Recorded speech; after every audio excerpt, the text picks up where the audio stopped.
Good morning and welcome to the PGR webinar, Root Cause Analysis and Systemic Corrective Action. My name is Shannon Craddock. I'm the Programs and Accreditations Manager here at PGR, and we're happy to have you participate in this webinar on a very important topic that's relevant to every management system scheme. To ensure sound quality, all participants have been muted. We're very interested in getting as many questions answered at the conclusion of the presentation. The presentation will probably take about 30 to 40 minutes, and we'll use as much of the remaining time needed to get as many questions answered as possible. If you have a question, please type it into the chat or question feature, and we'll answer as many as possible.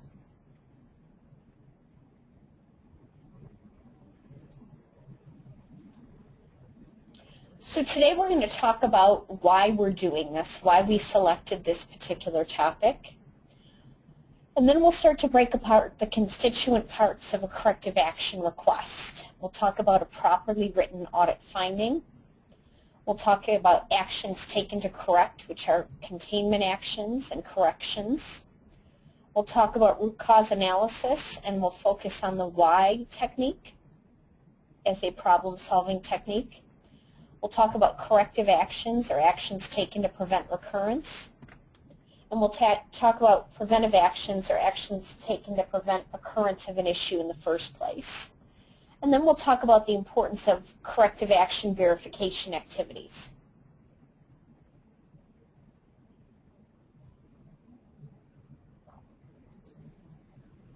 So why are we doing this? Why did we select this particular topic?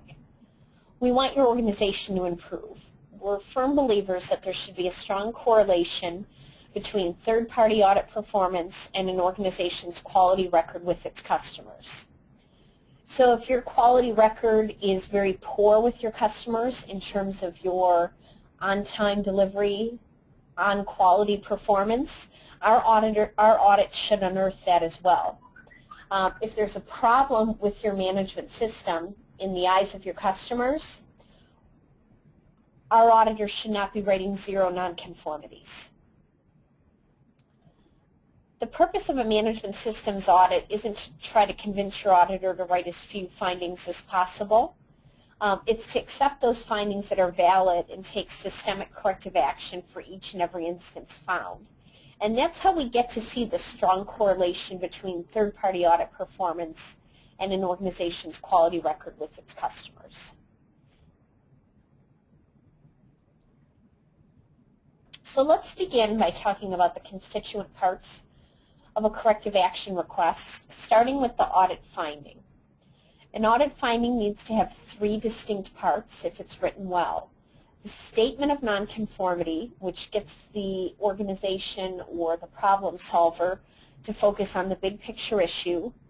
Objective evidence that allows that statement of nonconformity to be made, and the citation of the requirement not being met. Audit findings that do not contain these three parts shouldn't be written by PGR auditors and shouldn't be accepted by you, our clients. If you don't see a properly written finding presented to you in our closing meeting, I encourage you to give them back to the auditor and tell them to rewrite them. I will fully support you on this. Our auditors may also write observations and opportunities for improvement, but these exist only as statements or recommendations. There'll be no citation of a requirement not being met. If it was necessary to cite a requirement that wasn't being met, then it would be classified as a nonconformity.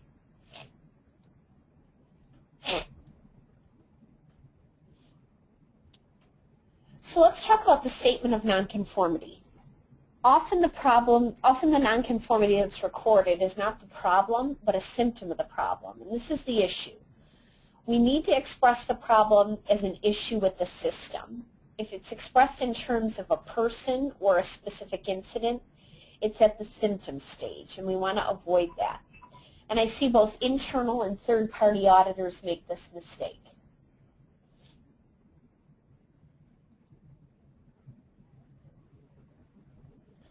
It's important that the problem solver can get to the true problem, the system issue, or the problem-solving efforts will not be effective. Fixing symptoms will not stop the issue from recurring. And I always demonstrate this with an analogy. If you're suffering from a strep throat infection, you can take all the Tylenol in the world, any pain reliever, to alleviate your symptoms, your sore throat, perhaps your fever, your runny nose. But it's not going to fix the system issue. All the Tylenol in the world is not going to kill the strep throat bacteria causing the infection. So fixing symptoms do not stop the issue from recurring.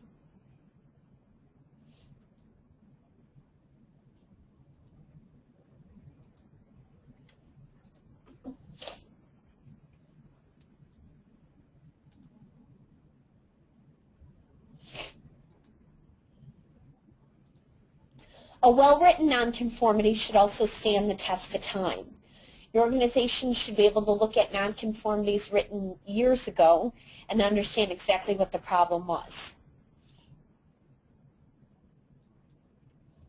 So let's look at a poorly written finding to demonstrate the difference between the statement of nonconformity and the objective evidence. Here's an example of a poorly written finding. There was no training matrix for the first shift operator running job 9954 indicating competence to run that job. This is something written in terms of a symptom, and it's not the true problem. We're confusing objective evidence with the statement of nonconformity. A better way to write this is the system. We're using that word here, system, for recording employee training and competence is not completely effective. So we're getting the problem solver not to focus on a specific incident or symptom. That'll come next. But look at the big picture. What's going on with our employee training and competence program? It's supported by objective evidence. There was no training matrix for the first shift operator running job 9954 indicating competence to run that job. And then we cite the correct requirement, ISO 9001-2008 622E. Note that we extend this as far as we can to the specific clause and the specific alpha suffix. We're not simply just citing 6.2. Statement of nonconformity. The system for recording employee training and competence is not completely effective. Here we're focusing on the systemic issue. We're getting the problem solver to focus on the broken system and not that one specific incident related to job 9954. Again, we do not want the problem statement to focus on an incident or symptom.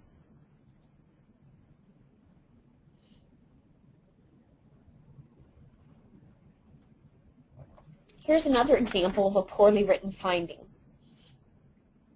The quality auditor in the blue cell was using an uncontrolled form to record the results of first piece inspection. Again, this is a symptom and not the true problem. We're confusing objective evidence with the statement of nonconformity. Very similar to what we saw with the other example. A better way to write this. The document control system, there's that word again. We want to get the problem solver to focus on the broken system, not the symptom of the problem. Is not completely effective. Quality auditor in the blue cell was using an uncontrolled form to record the results of first piece inspection. And again, we're citing a requirement 9001-2008 as far out as we can take it, 423D as opposed to just 42 or 423. So again, a well-written statement of nonconformity would be the document control system is not completely effective. We're focusing on the systemic issue to make problem-solving efforts more effective, not focusing on a particular person or incident or symptom of the problem. Remember, we want to treat the strep throat infection. We do not want to just simply take care of the symptoms. So some closing thoughts relevant to the statement of nonconformity. When you review a statement of nonconformity written by your internal audit team, by a customer coming in to audit you, or the PJ auditor, you want to ask yourself the following questions. Have we distinguished between the symptoms and the real problem? Does the final statement of nonconformity focus on a systemic issue? And is there sufficient data, objective evidence, and citation of a requirement that wasn't met to assist in the understanding?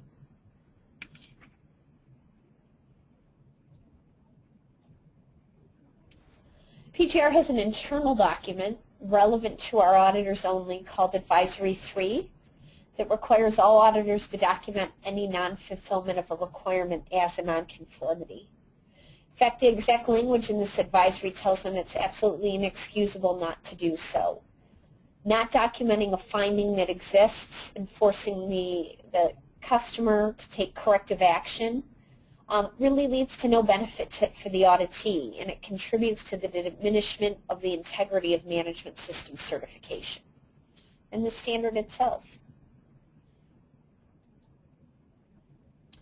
So it's PGR's expectation that all nonconformities written by PGR auditors need to be documented as I just described. All right, let's talk about actions taken to correct, also called corrections or containment actions.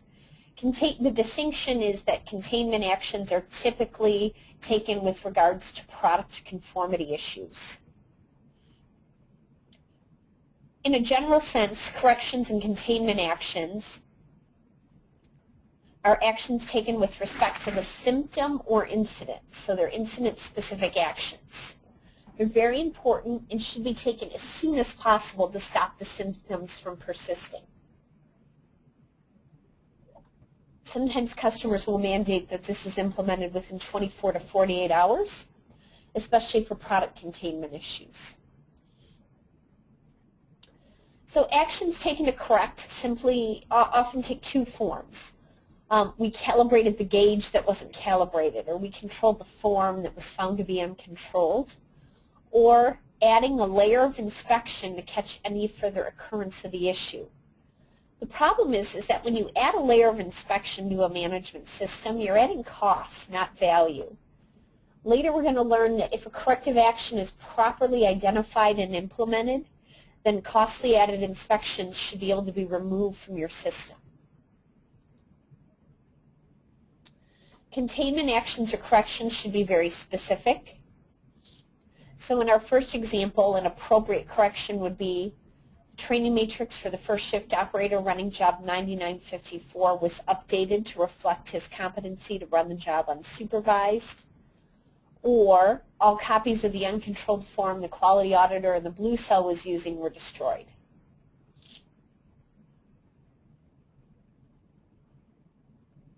Remember that corrections, proper corrections, also need to include an extent analysis. And if a correction is going to get rejected during our review process, it's because it does not include an extent analysis. So in the first example, we told you that we found an example, and it was on job 9954, where the training matrix wasn't updated. It's our expectation that you'll do an extent analysis of all other jobs in your organization to make sure the training matrix is up to date. In the second example, it's our expectation that you will look to make sure that there are no other uncontrolled forms being used in your facility. That's what's meant by an extent analysis, and some comments regarding your extent analysis should be included in your correction response. Okay, moving on to root cause analysis.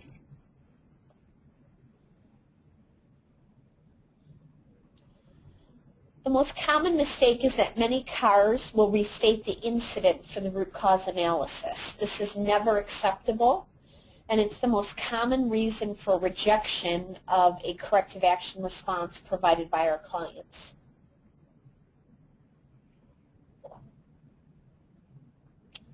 So, for example, in the first one we've been looking at, an organization may say, our organization failed to update the training matrix for the operator running job 9954. I look at that and say, yes, we've already told you that the training matrix for the operator running job 9954 wasn't updated. You need to go deeper here. You need to go further. Why did your organization fail to update the training matrix? You can't just simply say, we didn't do it. In the second example, the quality auditor in the blue cell didn't use the correct form to record the results of the first article inspection. Again, genius, we told you this. Right in our finding, you need to analyze why that person didn't use the correct form. Another common reason for rejection is that some CARs will give containment actions for the root cause, also not acceptable. A good root cause analysis will answer this question. What in the system failed such that the problem occurred? Again, the focus is on the system. There's that word again, not the incident. If I had to pick what slide is most important in this entire presentation, it would be this one. So if you happen to be checking your email or your Facebook page, I'd encourage you to dial back in. A good root cause analysis answers this question. What in the system failed such that the problem occurred? Now, it's possible that some problems may have multiple root causes, and some problems may have several possible root causes. And if you can't determine what the true root cause is, you're going to have to take corrective action against all possible root causes. If the root cause has been found, the true root cause, the problem should be able to be turned on and off just like a light switch. If the problem cannot be turned on and off at will, then the root cause has probably not been found. In the industry, this is called recreating the defect.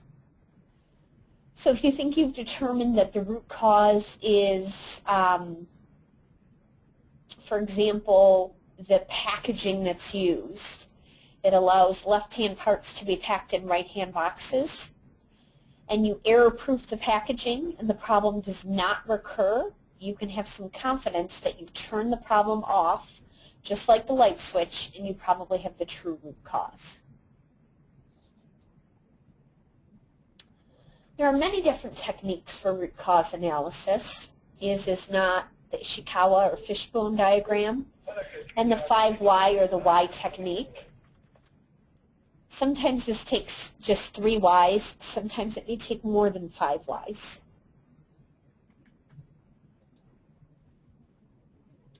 So in the why technique, we ask why over and over again until we feel we've determined the true root cause of the issue.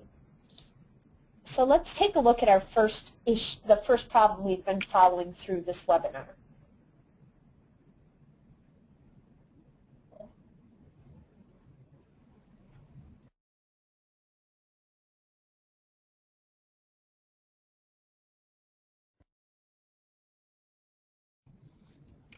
The nonconformity reads, the system for recording employee training and competence is not completely effective. The objective evidence that supported this statement, there was no training matrix for the first shift operator running job 9954, indicating competence to run that job. So why was there no training matrix for this person? Well, the first shift supervisor failed to update the training matrix as required by the first of the month. Well, why did the first shift supervisor fail to update the matrix? Well, before the end of the previous month, the HR manager would email the training matrix template to all the department supervisors, but in this particular month, it didn't happen. Well, why didn't it happen? Well, the HR manager left the company before the end of the month, and her replacement didn't email the template to all the supervisors. Well, why didn't her replacement know that this was a job requirement? Well, the procedure for training didn't include a requirement to prompt the new HR manager to email the template to all supervisors. So in this particular example, we felt we got to the root cause of the issue in 4 whys. Sometimes it may take less than 5 whys, sometimes it may take more whys to get to the true root cause. People always ask me, how can I have some confidence, Shannon, that I've gone far enough? And I always say, get as many people involved in the problem-solving effort as possible. People that impact the problem but are from various disciplines. Top management, operators that are involved, folks from materials, folks from purchasing, folks from sales, folks from quality, The management representative should never be answering these findings on their own.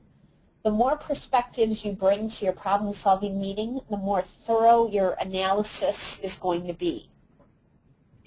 I also often joke as a mom that, you know, your kids will sometimes ask you if they can do something, and you'll say no, and they'll say, well, why not? And this will go on and on and on, and they'll say, well, why not, why not? And at a point you get so frustrated and you say, because I'm the mom and I'm the boss. When you get to that point in your why analysis, say, well, it's just the way it is, because I'm the mom and I'm the boss, you can have some confidence that you've gone far enough. But if you get 10 people in a room to agree with it, yeah, we've gone far enough. We've taken this why analysis as far as it can go without it being ridiculous. That's much more convincing than if just one person is doing the problem solving themselves, as MRs are often faced with. Okay, let's look at our second example.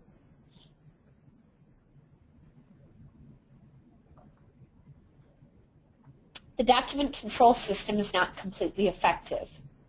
The objective evidence, the quality auditor in the blue cell was using an uncontrolled form to record the results of first piece inspection.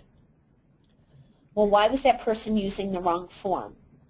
Well, controlled hard copies of the form QF10 had been used in the blue cell, so the quality auditor resorted to an uncontrolled form that he or she must have had. Well, why did they do that? Well, they didn't know that when there were no hard copies of the current revision of a particular form available, that the latest version of all forms could be accessed through the company's database. Well, why didn't they know about the company's database? Well, this particular person was not given a username and password to access the database. Why is this? HR didn't have a policy to ensure that all new hires are granted a system username and password. So it appeared that some people were slipping through the cracks. PGR will not accept the following for root cause: oversight. We see this a lot. Human error. We also see that a lot. These are never acceptable. Your corrective action will be immediately rejected if those words appear. We misunderstood the requirement. I have some tolerance for this, I must admit, if it's on a first audit. Perhaps during the first audit of a new standard for your organization, you clearly just misinterpreted the intent of the requirement. During the audit, it became clear what the intent of the requirement was. So this would be acceptable on a stage 2 audit, but not on surveillance audit 33. I forgot, again, not acceptable. And some ones that look funny, but I've seen on actual submissions from clients. Another ISO 9001 blunder, or our consultant messed up. It's not your consultant's fault, folks. You own your system. I don't care if you hire the best consultant in the world or the worst consultant. Heaven knows that there are a lot of poor consultants out there. It's not the consultant's fault.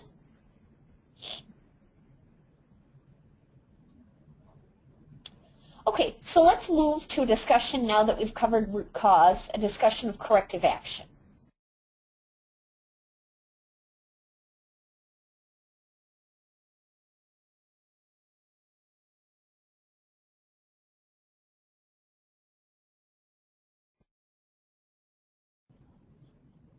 So corrective actions should address the root cause. They therefore should address that very important question. Remember, I told you this is one of the most important statements in the whole presentation a few slides ago. What in the system failed such that the problem occurred? So a very common problem that we see with submitted corrective actions is that they're often just containment, a restatement of the containment or correction that was submitted earlier. Not only should the corrective actions address the system, but they should be irreversible, and they should involve a change in the system.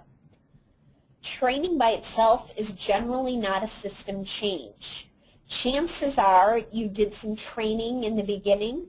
How is retraining going to be any more effective unless you change the way you do training? And also, as I just stated, incident-specific actions or corrections, containment actions are not irreversible. In the automotive industry, whenever you take a corrective action, it should prompt a change to your design FEMA, your process FEMA, and your control plan, and may require a new PPAP. As a TS 16949 auditor, one of the first things I do when I'm auditing corrective actions in an organization, if it's product related, I ask for the relevant FEMA and control plan and make sure you've taken credit for those corrective actions on those documents.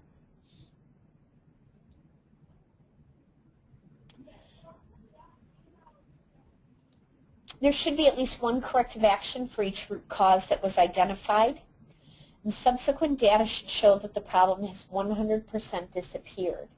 Again, we're looking to turn the problem off like a light switch. And I provided an example of let's consider an automotive company that's mixing left-hand and right-hand parts from a dual cavity tool in one box. Organization sits down, does some root cause analysis, and discovers that they think the root cause is the fact that the packaging allows left-hand parts to be packed in right-hand boxes and vice versa. They do some error proofing and re-engineering of their boxes, making it possible to mix hands in a certain type of box. Subsequent data show that the problem is 100% disappeared. The problem has been turned off like a light switch. We can have some confidence that we've determined the true root cause. So let's go back to the two examples we've been following through this webinar. The first, the system for recording employee training and competence is not completely effective. Our corrective action, Section 4.6 of the procedure for training, was updated to include a requirement for the HR manager to email the training matrix template to all supervisors for updating before the end of the month. The new HR manager was trained, and she also added an Outlook reminder to perform the task. So you'll note here that there is a training component to this corrective action, but it's not the only part of the corrective action. So the question we want to ask ourselves is, does this corrective action address our root cause? Let's go back to our root cause. The root cause was the procedure for training didn't include a requirement to prompt the new HR manager to email the template to all supervisors.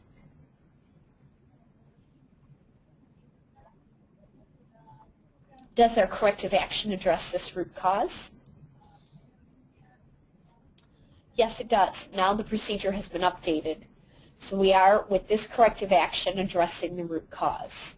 By revising the procedure, doing some training to go along with it, and then taking it even further, adding an automatic reminder to Outlook to perform the task. Our second example, the document control system is not completely effective. Corrective action the organization took as the new hire work instruction was revised to include a requirement to grant new hires a username and password for the company database. All HR personnel were trained on this change. Again, there's a training component to this corrective action, which is very important, but it's not the only thing we're doing. We're making a permanent, irreversible change by revising the work instruction. Does it address the root cause? Let's go back to our root cause. HR didn't have a policy to ensure all new hires are granted a username and password.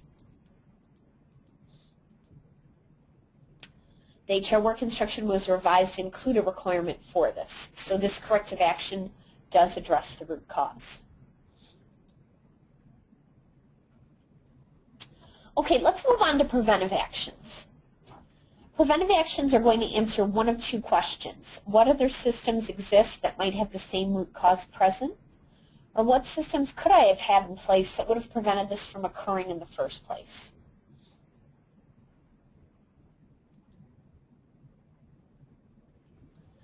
So on many corrective action forms, we often see that corrective actions are documented in place of preventive actions.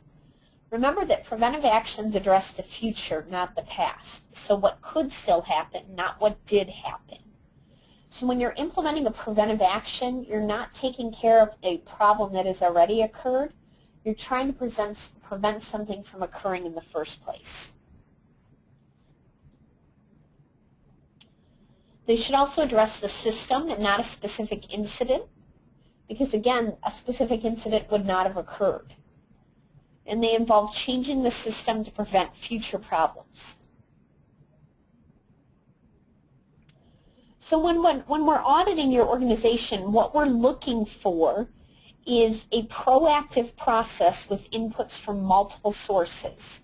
Near-miss reports, 5S programs, or other lean initiatives, employee suggestions, as well as customer complaints or any other identified nonconformities. We're looking that you're analyzing all these sources of data that you have at your fingertips and looking for opportunities for preventive action. This doesn't mean that every corrective action is going to result in a preventive action, but what we are looking is that you have a robust system to consider all possible sources of data and make good business decisions on which of these data sources is going to result in a preventive action that will benefit your organization. Finally, let's talk a little bit about verification of implemented corrective actions. This is a very critical and often not performed step in the problem-solving process. And I see a lot of organizations' corrective action forms that don't have a spot for verification at the appropriate location, or it doesn't give enough space or set the verifier up for success in documenting their verification efforts.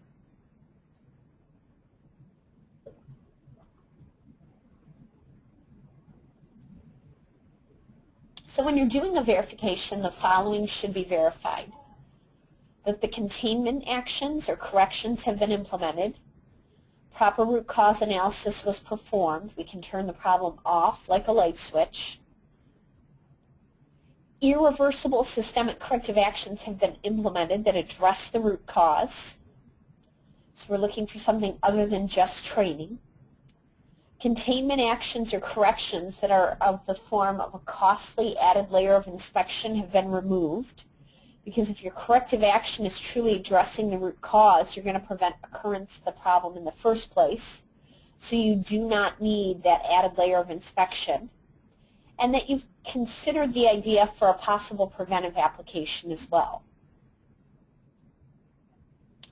Keep in mind that corrective actions, while we want them to be irreversible, could be reversible. When you make a system change, it means how work is performed is being changed. And change is difficult.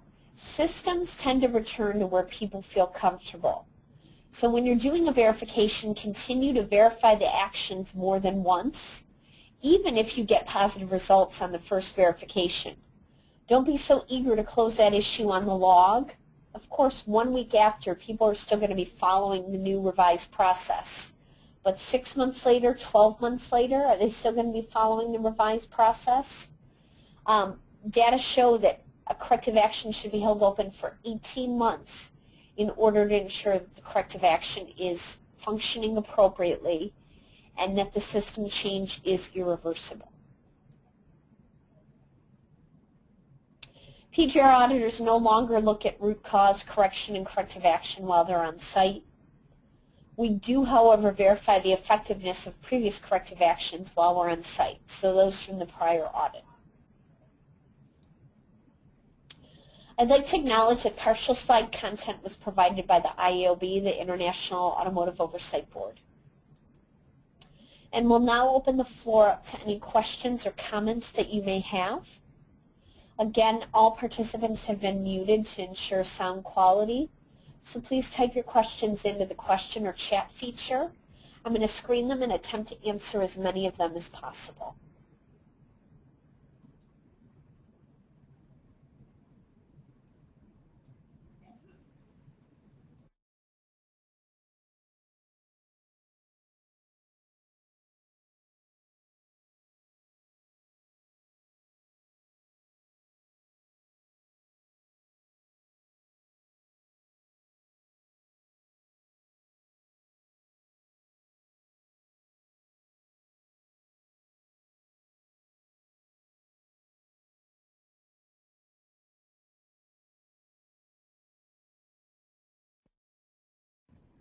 Folks, just screening the questions here. Please bear with me.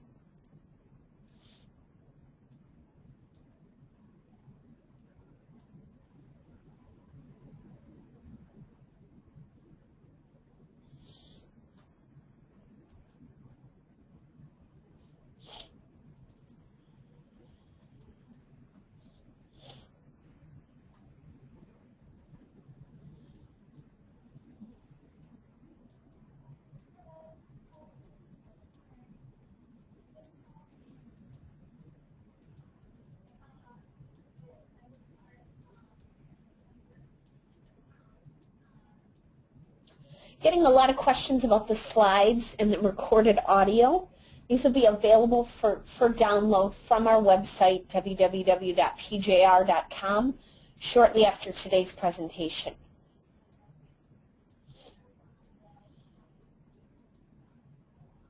So just go to our homepage, www.pjr.com. Look for the webinar section on the right-hand side, right of the homepage.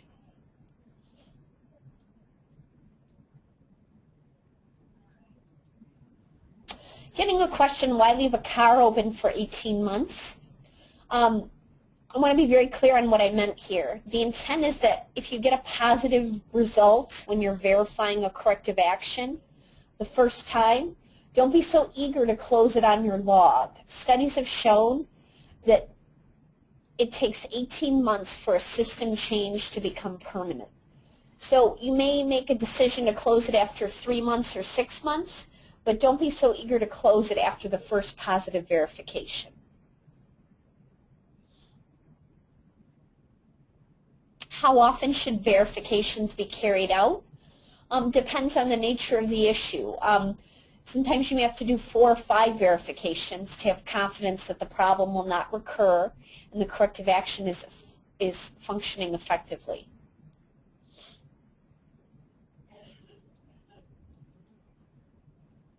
Question as to why human error cannot be identified as a root cause. Your system should be implemented in a way that human error is not possible. There should be error proofing. It's not people making mistakes, it's processes that allow people to make mistakes. So you really need to investigate why the process is allowing people to make mistakes, Gwendolyn.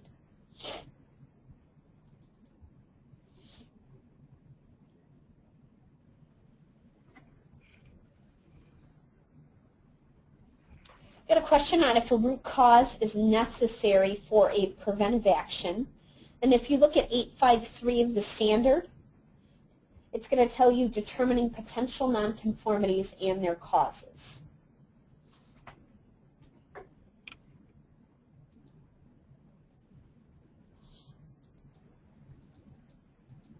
Somebody's asking what the difference is between a correction and a corrective action.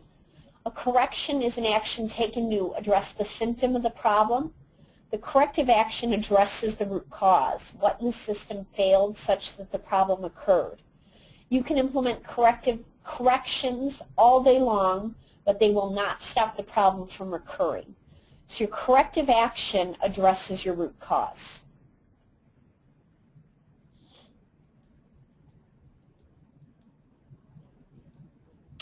Getting a good question on, are there recommendations on how to track corrective actions, software, Excel sheets? What do auditors prefer? What our auditors prefer should be of no concern to you. Use the system that works best for you. If you have a software program that you like and use, you can use that. You can use Excel. You can use any format you would like.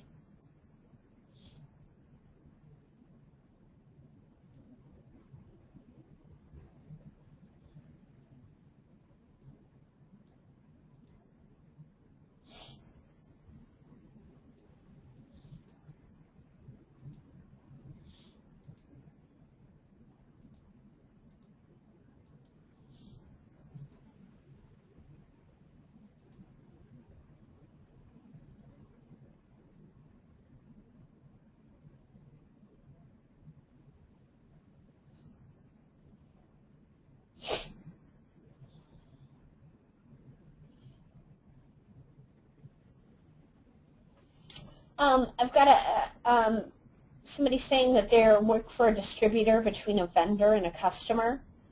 Our most common verification process is tighten inspection on the next 3 shipments. Is this acceptable? I think what you mean is the most common correction is tighten inspection on the next 3 shipments.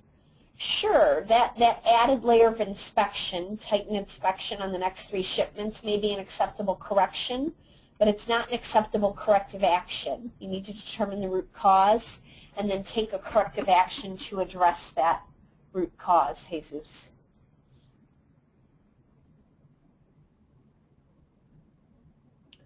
Appears to be a misunderstanding. The question is why PJR will no longer review the root cause analysis performed by the auditee. We absolutely will review this in every instance. We just won't take on-site audit time to do that. You have to, at the end of the audit, the auditor will leave you with copies of nonconformities, convene your problem-solving teams, Betsy, and then when you send those corrective actions to the auditor at that point in time, they will review them.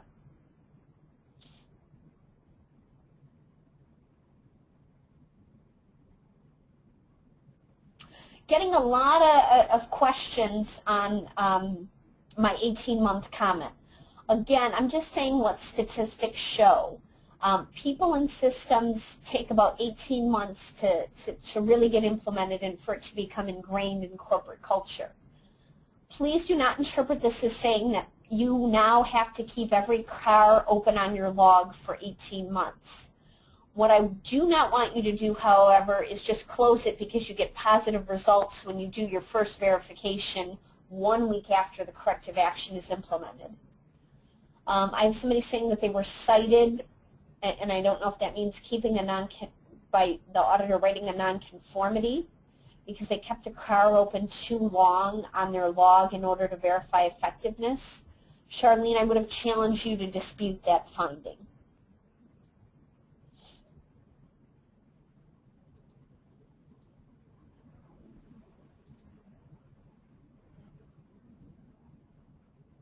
Someone's asking my personal preference for root cause analysis, and I always use the why technique whenever I'm solving issues relative to Perry Johnson registrars.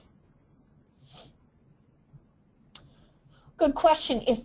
If you're verifying a corrective action and your first verification leads positive results and your second verification fails, should another corrective action be opened or just continue with the previous corrective action? Well, if your second verification fails, that means you haven't turned the problem off like a light switch. You need to look at revising the corrective action that was previously implemented. So you need to look at revising the existing corrective action.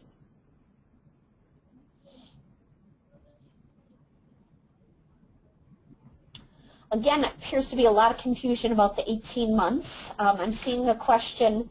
If you want us to keep cars open for 18 months, and again, I want to be clear that I didn't say that. You don't have to hold cars open on your log for 18 months. Should we continue to track closure of the cars? For example, how successful are we at closing cars on time? Well, I don't think it's a valuable measure, Paul, to say how quickly can we get these things off our log. Your measure should be how timely are corrections implemented. How timely is root cause analysis done? How timely are corrective actions implemented? Some things take time to age in order to verify them. The situation may not present itself for months later, and you shouldn't penalize yourself for having to keep a corrective action open because you only provide orders to a particular customer once or twice a year.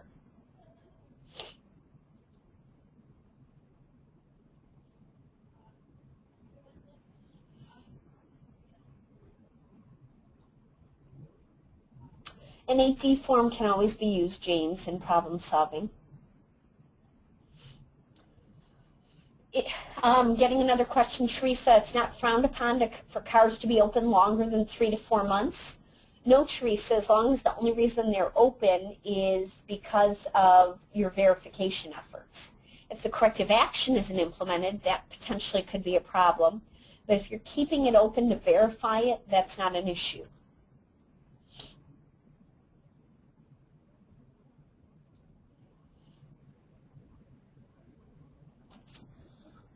Question about human error.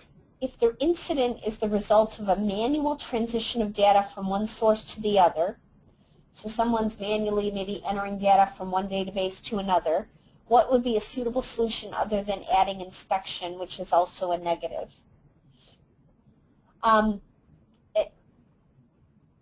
This seems to me to be a temporary condition, transferring data from one source to the other. So in this case, adding a layer of inspection may be the only way to address the issue. If something's going on in a more permanent way, you're consistently transitioning database, you probably need to look at your process.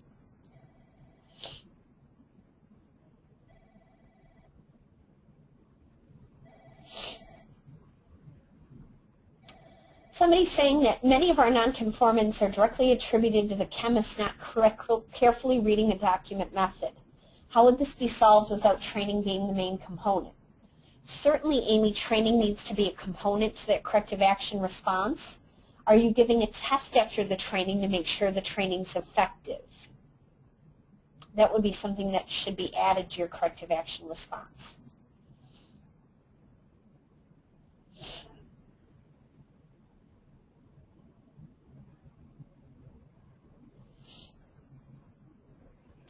Got a great question about in what tense, past or future, should a corrective action be written.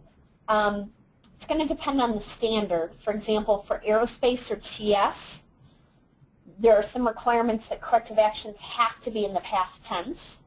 For ISO 9001, depending on the type of audit and the category of the finding, it could be that corrective actions are written in the past tense, in the future tense, I'm sorry.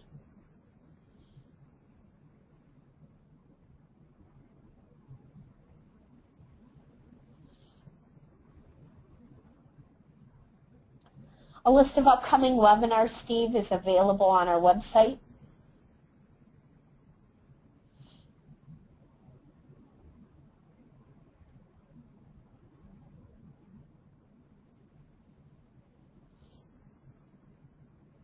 Someone's asking about 9001-2015 and its focus on risk. How will this affect preventive actions? Preventive actions per se, Matt, are not in the 9001-2015 version of the standard, although the concept is.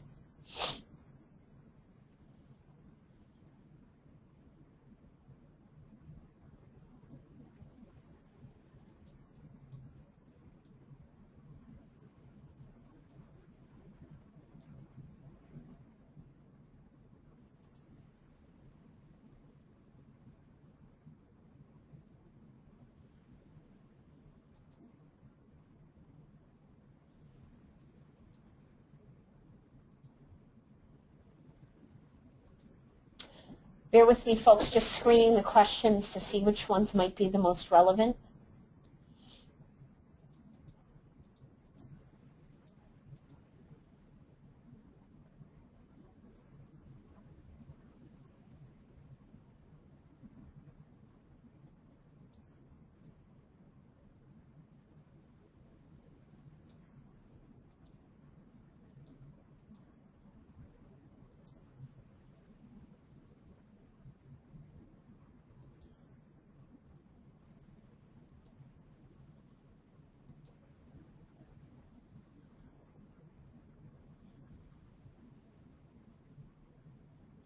Got a question from Don. When the system has been deemed effective and the root cause is non-adherence by an employee, can disciplinary action be an acceptable corrective action? Again, Don, you've got to distinguish, is it someone intentionally not following the rules, making a conscious effort every day not to follow the procedure, or is it a process that allows people to make a mistake? There's not appropriate error proofing, for example. You're going to have to distinguish that. If it's somebody who's intentionally making mistakes to sabotage, for example, I would question why that employee is still employed.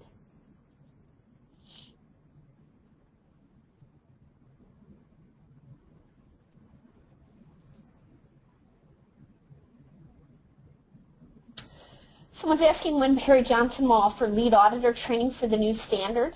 9001-2015 has not yet been published. They're looking at a September-October publication date, Matt. It'll be sometime after that.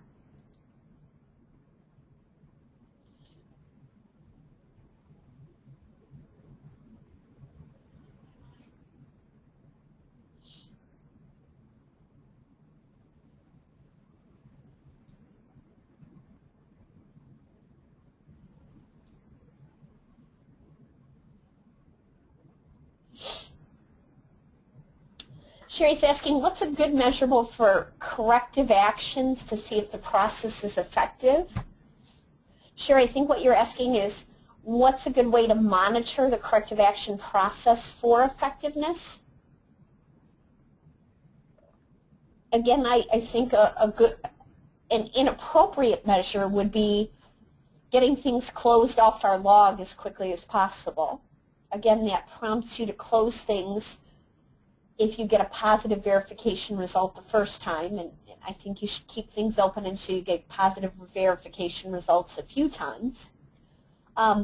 Do the responders provide a correction within X amount of hours or days? Are responses accepted the first time through? Are corrective actions implemented by the target date? All of those would be good examples.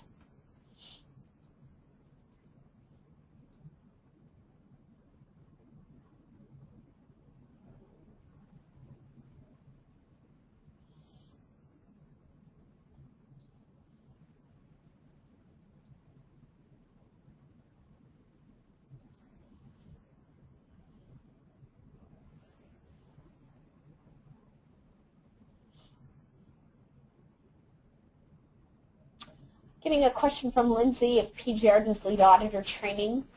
PGR does not, Lindsay, but our sister company, PJI, which is a training company, does, I believe, do some lead auditor training in AS 9100. I don't know if we have any public classes in Canada, however.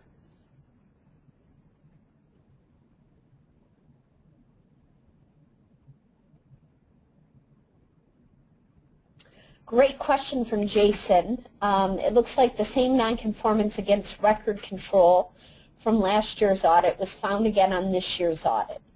The second audit finding was against the effectiveness of the corrective action system. Do we also have to reopen the previous finding against records? So it looks like you had a repeat audit on maybe your 2014 audit that existed in your 2013 audit, Jason. So not only do you have to make sure that the original problem was appropriately fixed, but you also have to take a look at your corrective action system. Why didn't it fix it in the first place? So you have two issues to solve.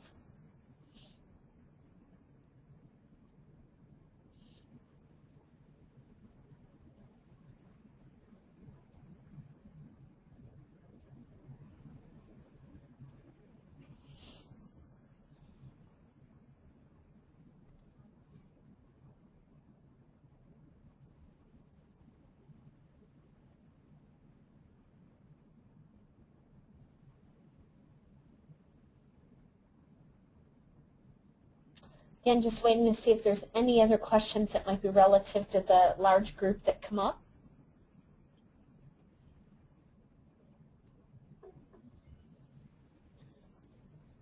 While you're waiting, just want to remind you that copies of the slides and a recording of today's webinar are available on our website, www.pjr.com.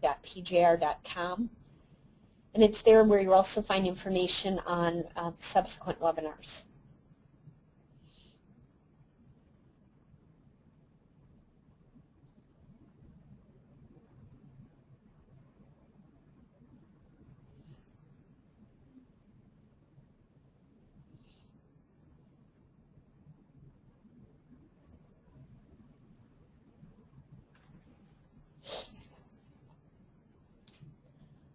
Brandon's asking what path do you suggest to root cause a visual inspection failure when there's sufficient training and guidelines without specifically stating oversight and human error? The best advice I can give, Brandon, is make sure that the people doing visual inspection, the operator level folks or the quality inspectors, they need to be part of your problem-solving team. Perhaps the lighting isn't sufficient. Perhaps the vision tests aren't sufficient. I don't know.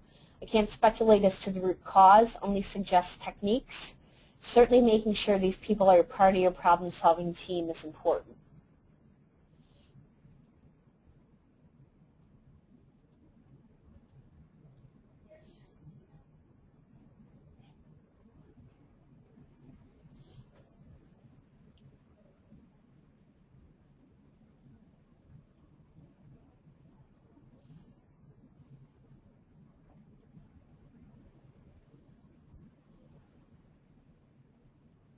Just going to wait a few more minutes to see if any other questions come in, folks.